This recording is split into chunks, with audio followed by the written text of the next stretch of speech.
RERA court ने इस Mahadev tower पर सख्त नोटिस जारी किया है और इसके खरीद बिक्री पर पूर्ण रूपेण रोक लगा दी है। वहीं नगर निगम के आदेशानुसार महादेव टावर के कार्यों पर भी पूरी तरह से पाबंदी लगा दी गई है। उधर जमीन मालिक उदय नारायण सिंह व उनके पीआरओ विनोद शर्मा ने एक प्रेस वार्ता कर जानकारी दी है कि 7 जनवरी 2013 को मेरी पत्नी रामप्यारी देवी से एग्रीमेंट हुआ था कि महादेव टावर, जहां पहले महादेव सिंह सिनेमा हॉल चलता था, व्यवसायिक तौर पर भवन तैयार करने के लिए 3.5 साल का समय लिया गया था, जिसमें जमीन मालिक व बिल्डर दोनों की साझेदारी आधी आधी थी। लेकिन 10 वर्ष बीत जाने पर भी यह बिल्डिंग तैयार नहीं हो पाया और बिना हम दोनों के विभाजन के बिल्डर दिलीप शाह उर्फ पप्पू शाह ने उस बिल्डिंग के कई मुख्य भागों को बिना पूछे बेच दिया है, जिसमें 8 दुकानें बिक चुकी हैं और एक दुकान तकरीबन 1.5 करोड़ रुपए की राशि पर बिकी है। वहीं उन्होंने शहरवासियों से अपील करते हुए कहा है कि वो इसमें न फंसे।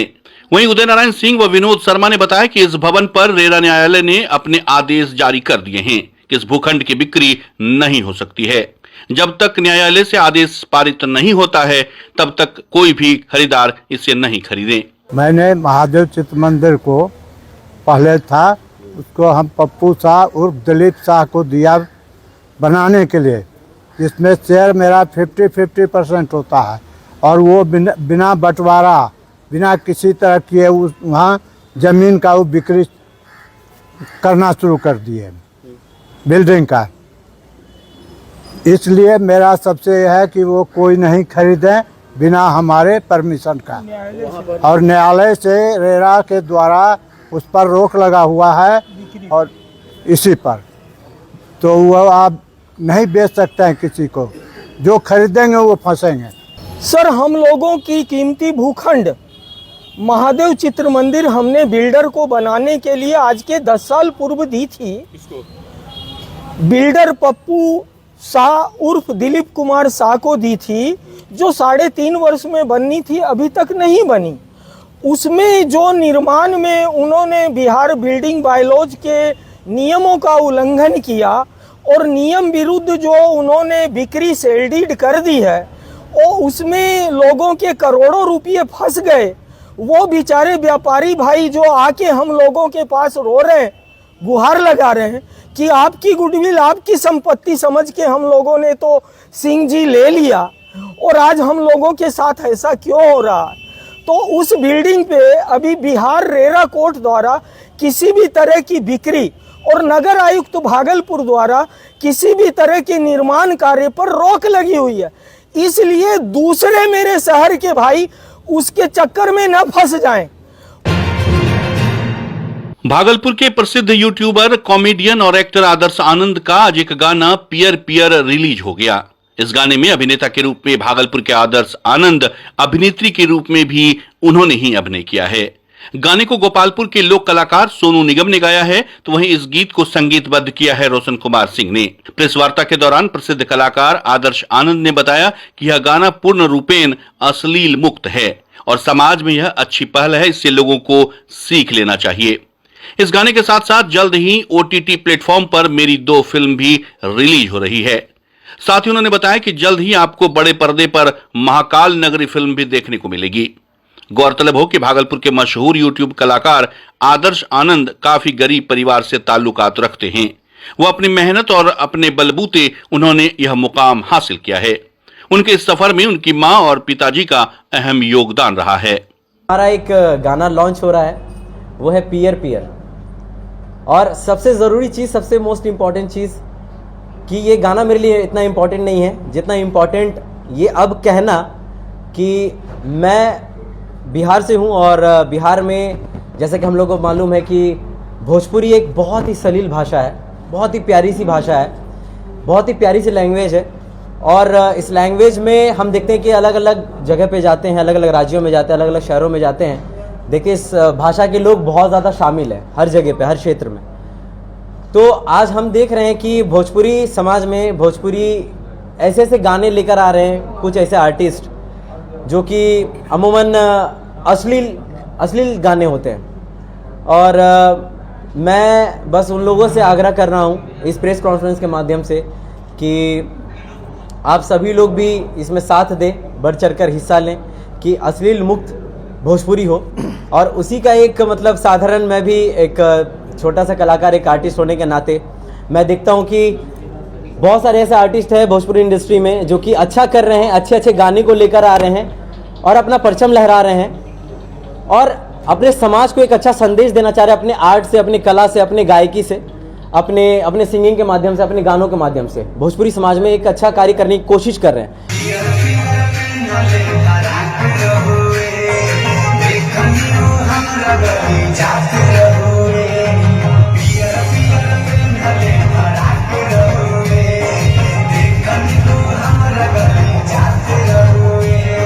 हमारे भागलपुर का जो सुपरस्टार आदर्श आनंद जी है, उनका एक गाना लॉन्चिंग है जो पियर पियर फराक वाली है।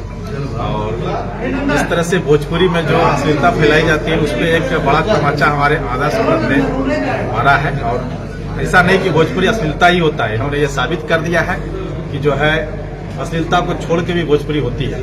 और बहुत अच्छा, बहुत बेहतरीन ये गाना हमको लगता है कि भागलपुर के ये लोकेशन में भागलपुर के युवाओं को इस आदर्श आनंद को बहुत सपोर्ट करना चाहिए, क्योंकि भागलपुर एक ऐसा जगह है जो बिहार में पड़ता है और यहाँ से जो युवा का जो कलाकारी होता है वो देखने को मिलता है, जिसमें आदर्श आनंद सबसे अव्वल दर्जे का कलाकार है। और आपने देखा होगा कि कलश पे भी इनका जो है कई प्रोग्राम हो चुके हैं, बहुत बेहतरीन इनका प्रदर्शन रहा है। सभी युवाओं से आग्रह करेंगे जिस तरह से इस मिडिल क्लास फैमिली से, जिसके पिताजी एक टीचर है और टीचर से अपने मतलब बेटे को एक कलाकार बनाया है, उस कलाकार को जो आप लोग सपोर्ट कीजिए और आगे बढ़ाइए।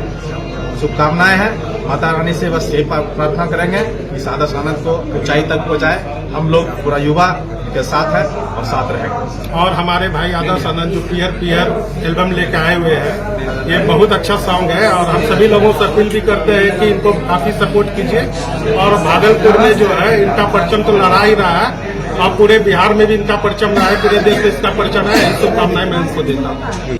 बच्चा जब जन्म लेता है तो कई बार बच्चा तुरंत नहीं रोता है, रोने में देर हो जाता है। ऐसे में बच्चा क्षतिग्रस्त हो जाता है और उसके बचने की संभावना कम हो जाती है। और यदि बचा तो भविष्य में उसमें विकलांगता की समस्या आती है, जिसे सीपी कहते हैं, जिसका कोई माकूल इलाज नहीं है और ज़िंदगी भर बच्चा विकलांगता से जूझ सकता है। ऐसे में पूरे संसार में कूलिंग थेरेपी का सहारा लिया जाता है। जन्म से ठीक 6 घंटा के अंदर यदि उसको कूलिंग थेरेपी दिया जाए तो उससे उसका सीपी की समस्या कम होती है और बचने की भी संभावना बढ़ती है।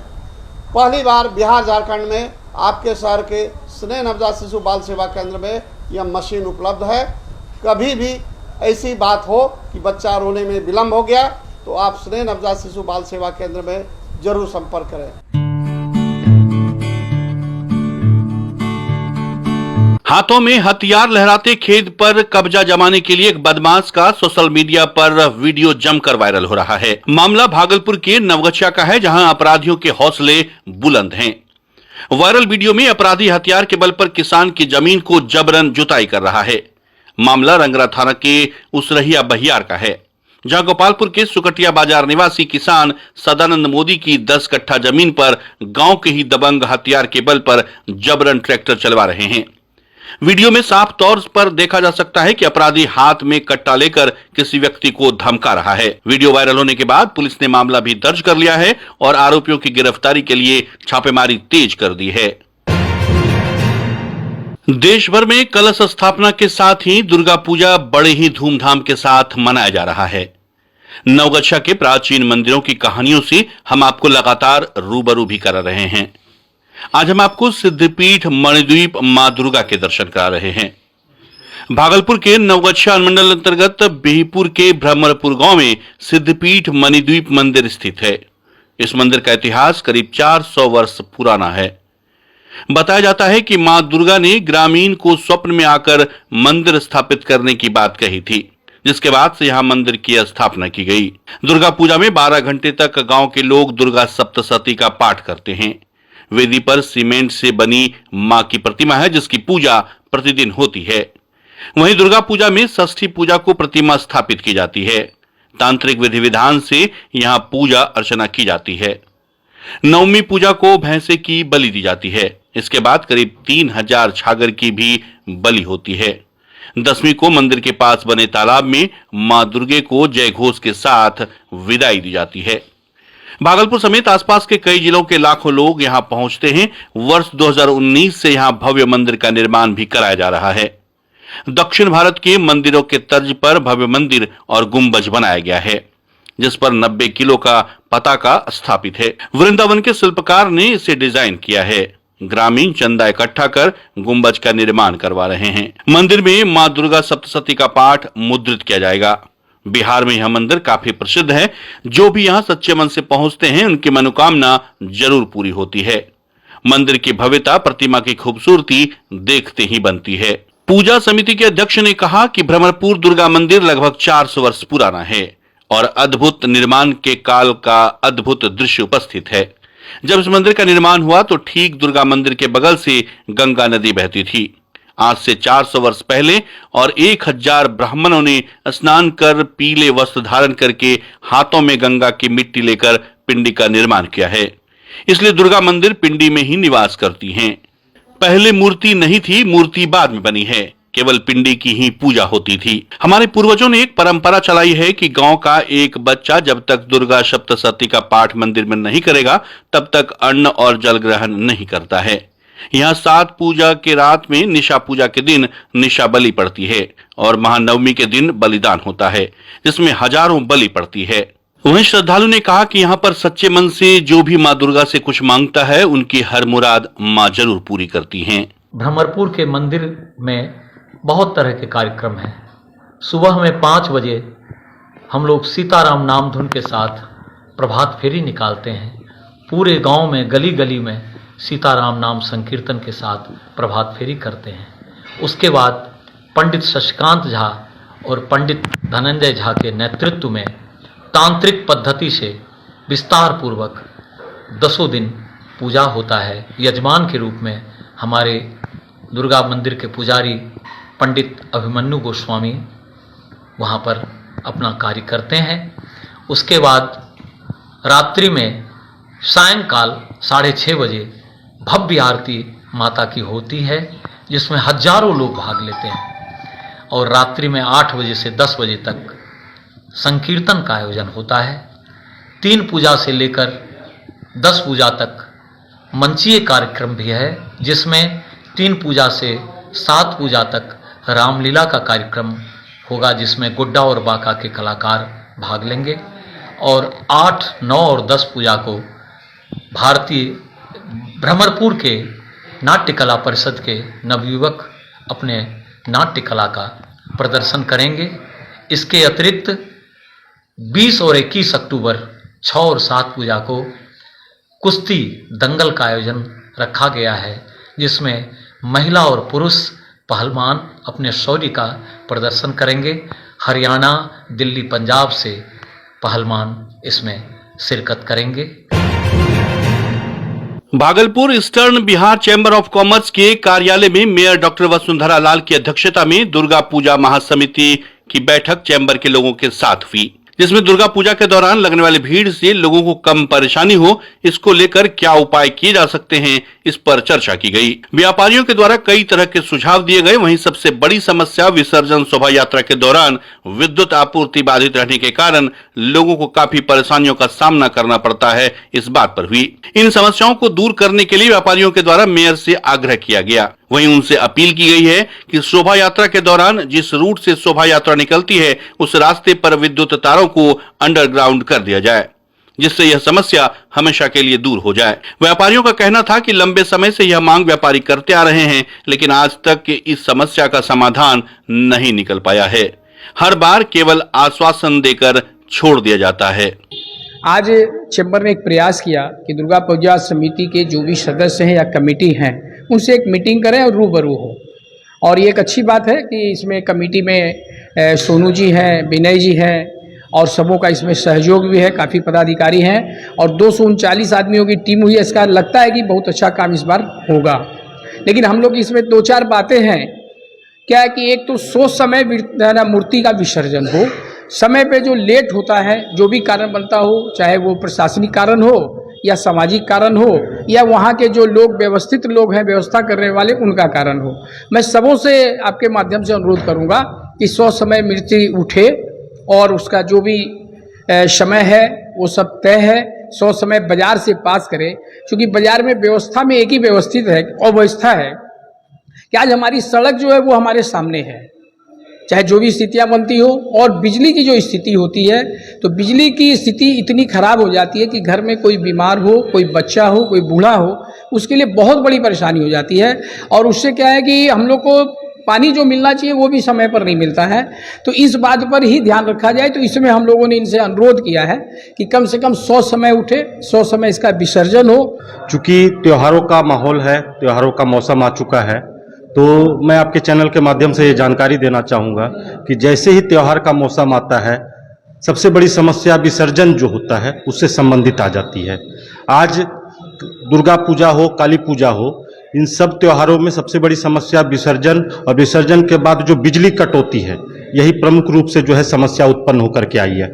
आज इस बैठक के माध्यम से हमने महापौर मैडम और दुर्गा पूजा महासमिति के सारे सदस्यों से यह आग्रह किया है कि आप इस समस्या से रिलेटेड जितनी भी बाधा उत्पन्न की जा रही है इसका समापन करें और शहरवासियों को इससे राहत दिलवाएं। क्या परेशानी होता है सर? खास करके परेशानियां हैं बिजली कटौती के कारण, घरों में पानी जो है वो नहीं मिल पाता है। उसके बाद बीमारी का मौसम है, तो इस कारण से जो है उसका इलाज समुचित नहीं हो पाता है। छोटे छोटे बच्चों के साथ में परेशानी आ जाती है। एग्जाम चल रहे हैं, एग्जाम के चलते बिजली कटौती हो जा रही है। तो यही सब छोटी छोटी परेशानियां जो है जो बिजली पर आधारित है। भागलपुर के सुल्तानगंज थाना क्षेत्र के नमामि गंगे घाट में दबंगों ने गोली चलाई है, जिससे 2 लोग घायल हो गए हैं। परिजनों ने बताया कि नमामि गंगे घाट पर हमारे भाई रुपेश कुमार टेम्पो लगाकर खड़े थे, तभी उत्तम यादव द्वारा टेम्पो हटाने की बात पर विवाद हुआ, जिसके बाद उत्तम यादव ने गोली चला दी, जिससे हमारा भाई घायल हुआ। वो वहां मौजूद मेरी मां, वो भी गोली लगने से घायल हो गई है। घटना की सूचना मिलने पर पुलिस वहां पहुंचकर जांच में जुट गई है। साथ में ही घायल दोनों को इलाज के लिए रेफरल अस्पताल लाया गया, जहां डॉक्टरों ने गंभीर स्थिति को देखते हुए दोनों को मायागंज भागलपुर अस्पताल रेफर कर दिया है। पुलिस घटना में गोली चलाने वाले युवक उत्तम यादव को हिरासत में लेकर पूछताछ कर रही है। गाड़ी लगाए हैं कहाँ पे? गंगा किनारे। कौन गंगा घाट पे? नमामि गंगे घाट पर। हाँ, क्या हुआ? वहाँ पर से उत्तम यादव आया और बोला कि यहाँ से गाड़ी हटाओ, नहीं हटाओगे तो मार देंगे। कौन सा गाड़ी था? टेम्पो था सर। किसका था? टेम्पो मेरा ही था, अपना रुपेश कुमार का ही टेम्पो था। जी जी। तो वो आया, उसके बाद फिर बोला कि नहीं हटाओगे तो मार देंगे। बस बोला कि हटा लेते हैं, फिर बोला कि रुको आते हैं तब तुमको बताते हैं। कौन? उत्तम यादव बोला। हाँ, तो किसको गोली मारा? गोली मारा, उसके बाद दौड़ के गया और हथियार लेके आया और रुपेश कुमार पर गोली चला दिया। कहाँ लगा गोली? गोली हाथ में लगा है। किसको? किसको? रुपेश कुमार को। और किनको लगा है? संजू देवी। उसको कहाँ? मम्मी। उसको कहाँ लगा है गोली? उसको यहाँ पे थोड़ा सा टच हुआ है, माथा में। जी हाँ। दोनों घायल है? दोनों घायल है। कहाँ ले गया उनको? मायागंज रेफर कर दिया। भागलपुर में दुर्गा पूजा को लेकर काफी भीड़ हो जाती है और हर चौक चौराहों पर जाम की स्थिति बन जाती है, जिससे लोगों को आने जाने में काफी परेशानियों का सामना करना पड़ता है। इसको लेकर भागलपुर के यातायात पुलिस ने कुल 15 गेट बनाए हैं, वहीं से लोगों को आना जाना करना होगा। कई रूटों को भी बदला गया है। साथ ही पूजा और त्योहार की भीड़ को देखते हुए कुल 4 जगह पर पार्किंग की व्यवस्था भी बनाई गई है, जिसमें बड़ी पोस्ट ऑफिस के बीच शिक्षक प्रशिक्षण विद्यालय घंटाघर, बस स्टैंड और रेलवे स्टेशन शामिल है। ट्रैफिक डीएसपी ने बताया कि पार्किंग के लिए जो जगह सुनिश्चित की गई है वहीं पार्किंग करनी होगी। जिस रूट से आना है और जिस रूट से जाना है उस पर भी विशेष ध्यान रखा जाएगा। ऐसा नहीं करने पर दंडनीय अपराध के भागी होंगे। वहीं उन्होंने शहरवासियों से पूर्ण रूपेण यातायात के नियमों का पालन करने की अपील की है। साथ ही उन्होंने बताया कि यह नियम दुर्गा पूजा के षष्ठी के संध्या बेला से विसर्जन तक रहेगा। और कुछ पर्व के समय पे षष्ठी पूजा के रात से सप्तमी पूजा की शुरुआत में लोगों का पैदल भीड़ बढ़ेगा है, तो उसके हिसाब से गाड़ियों को प्रतिबंधित किया गया, कुछ क्षेत्र लिमिट किया गया। तो जैसे मेन है, आपको स्टेशन की ओर से आते हैं, डिक्शन की तरफ से बढ़ते हैं तो डिक्शन से रोक लग जाएगी। पटल बाबू रोड में गाड़ियाँ नहीं आएंगी, स्टेशन से सुया देने वाले में नहीं आएंगे, लोहा पट्टी में नहीं आएंगे। कोतवाली एरिया से बंद रहेगा, शहीद चौक पे बंद रहेगा। इधर से आप मारवाड़ी पाठशाला की ओर नहीं जा सकते क्योंकि वहाँ बहुत रस रहेगा आम पब्लिक का। उसके मद्देनजर 4 जगह पार्किंग बनाया गया है। उस जहाँ जहाँ भी रोकेंगे उसके लिए पार्किंग है। लोगों को गाड़ी रखने में असुविधा नहीं हो, गाड़ी रोक के अपने पूरे परिवार के साथ जाएंगे, वहाँ से पुनः आएंगे और अपनी गाड़ी में बैठ के पुनः अपने अपने घर को जाएंगे। इस असुविधा के लिए थोड़ा सा तो असुविधा, मैंने गाड़ी पे चलने की आदत है, पैदल चलना पड़ेगा, थोड़ा सा असुविधा होगा, लेकिन चूँकि पर्व सभाओं को मनाना है इसलिए गाड़ियों को रोकना बहुत लाजमी है। उसके साथ एक और आपको बता दूं, जो पर्व के मद्देनज़र हम लोग भोलानाथ पुल को बंद कराए थे। भोलानाथ पुल पे काम तत्काल जितना होना था हो गया है और आज रात्रि से ही उसको हम लोग खुलवा देंगे ताकि आम पब्लिक को जो भोलानाथ पुल से आने में जो रुक के हम लोग गोरट्टा होकर घुमा रहे थे वो लोगों को आसान हो जाए आवागमन।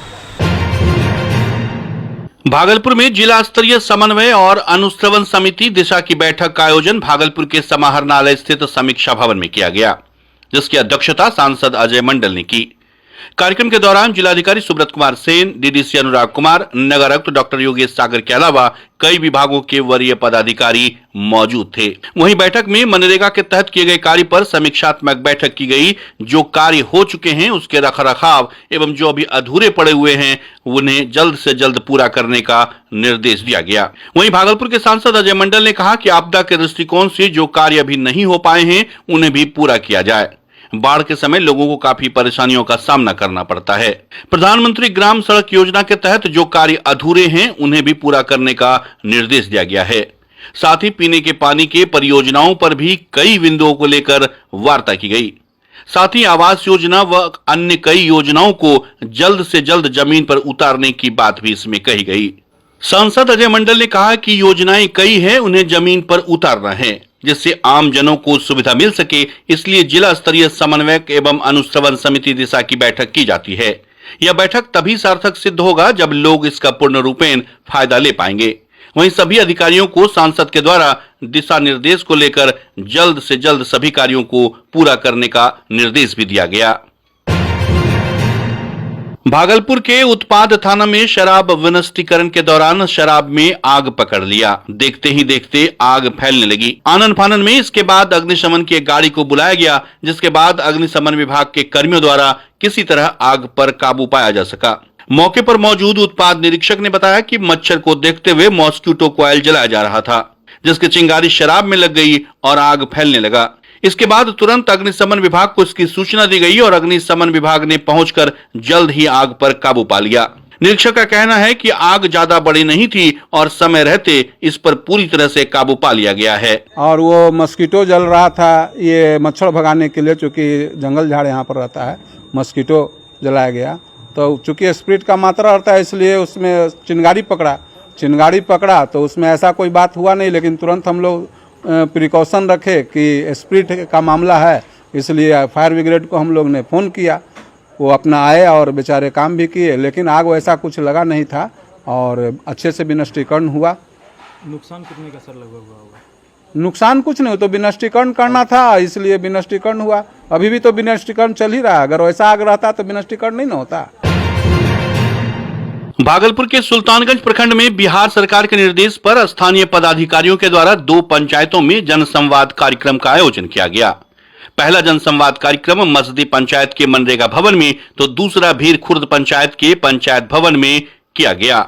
इस जनसंवाद में सभी पदाधिकारियों के द्वारा बिहार सरकार व केंद्र सरकार की योजनाओं के बारे में ग्रामीणों के साथ जनसंवाद करते हुए सरकार की योजनाओं के बारे में विस्तार से बताया गया और पदाधिकारियों ने सभी ग्रामीणों को सरकार की योजनाओं का लाभ लेने की बात भी कही।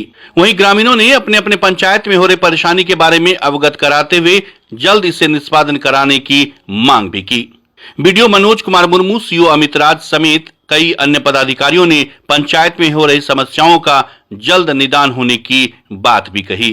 4-5 मांगे थी, जिसमें से प्रमुख मांग था कि एक स्कूल में जर्जर ट्रांसफार्मर पड़ा हुआ है जिससे कभी भी कोई अनहोनी हो सकती है, तो उसको लेकर के हम लोगों ने सभी पदाधिकारीगण को बताया कि वहाँ पे एक ट्रांसफार्मर पड़ा हुआ है और तो वहाँ से स्थानांतरित करके सही जगह पे दिया गया। और दूसरी जो एक सबसे प्रमुख मांगे थी वो हमारा जो गांव है बिरकुट पंचायत का जो मेन रास्ता पड़ता है नारदपुर से लेके उधारी तक, वहाँ पे आए दिन कुछ न कुछ अनहोनी घटनाएं होती रहती है। तो उसी को लेके हम लोगों ने विद्युतीकरण को लेके उसको मांग किया है। और तीसरा जो कि एक सबसे प्रमुख मुद्दा है कि ज्वाला पोखर जो है वहाँ पे, ठीक है, उसमें पानी निकासी नहीं हो पा रहा, जिससे कि बहुत सारे किसानों का फसल हो नहीं पाता है सही से। तो उसको लेकर के हम लोगों ने पदाधिकारी को किया कि कैसे उसका पानी निकाला जाए, उसको लेकर के हम लोगों ने मांगा।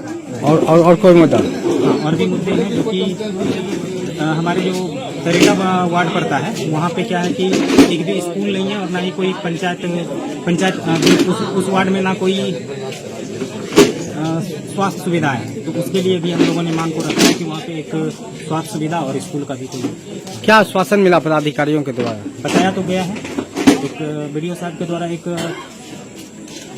बताया गया है कि देखते हैं इसमें कुछ अगर हो सकता है तो हम लोगों की तरफ से किया जाए।